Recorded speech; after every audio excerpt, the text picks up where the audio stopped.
minutes of practical wisdom to help you create your most powerful leadership presence ever. This is the time of the year when many organizations reorganize. Chances are you have been part of a reorg, and now you either have inherited or you are forming a new leadership team. In today's episode, I want to point out the one mistake I see leaders make over and over again when they inherit a new team or they're forming in a new team as part of a reorganization.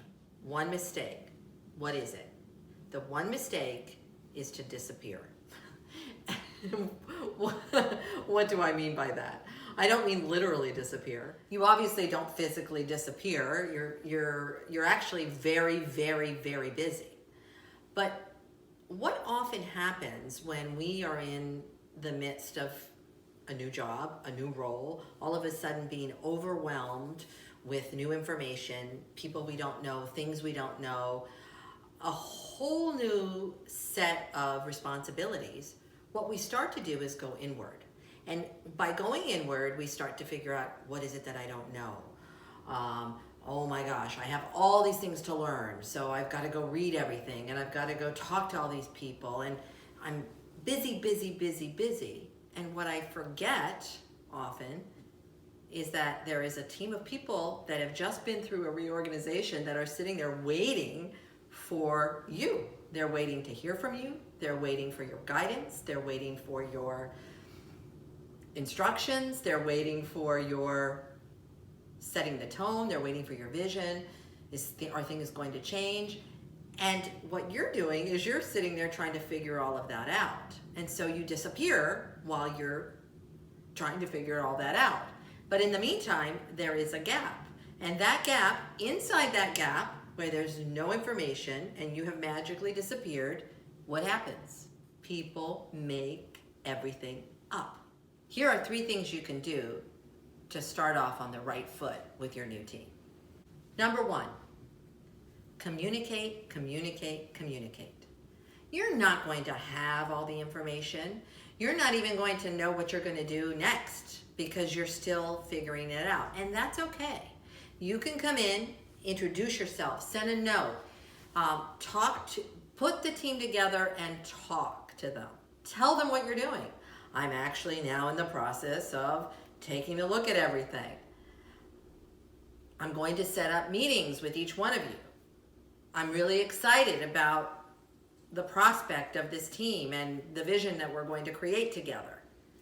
Anything that can keep people in the mode of everything is fine, we're all going to work together, and my new leader actually cares about me as a person. Second thing that's really important to establish your presence and start off on the right foot is to let people know who you are as a leader. Most of the people there won't know you.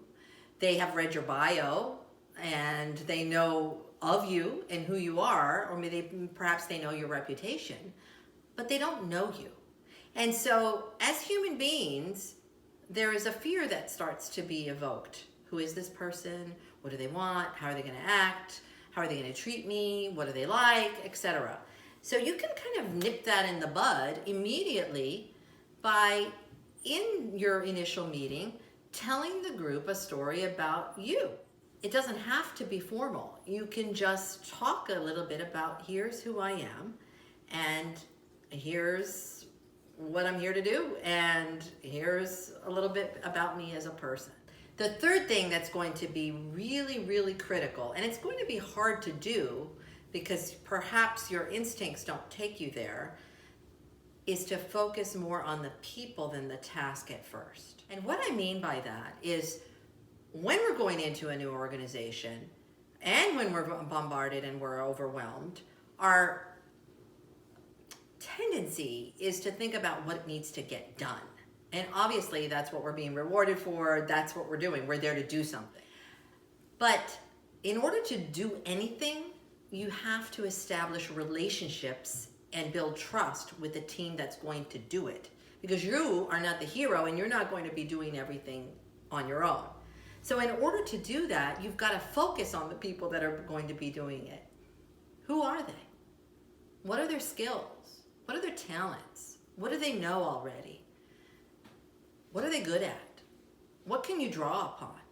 What do they think? So don't make the mistake of disappearing for a period of time while you sort everything out. Thanks for watching. And always remember this.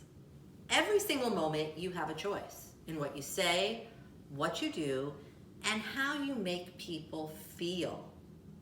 Pause and make those choices wisely and intentionally, because every single moment, those choices are who you become.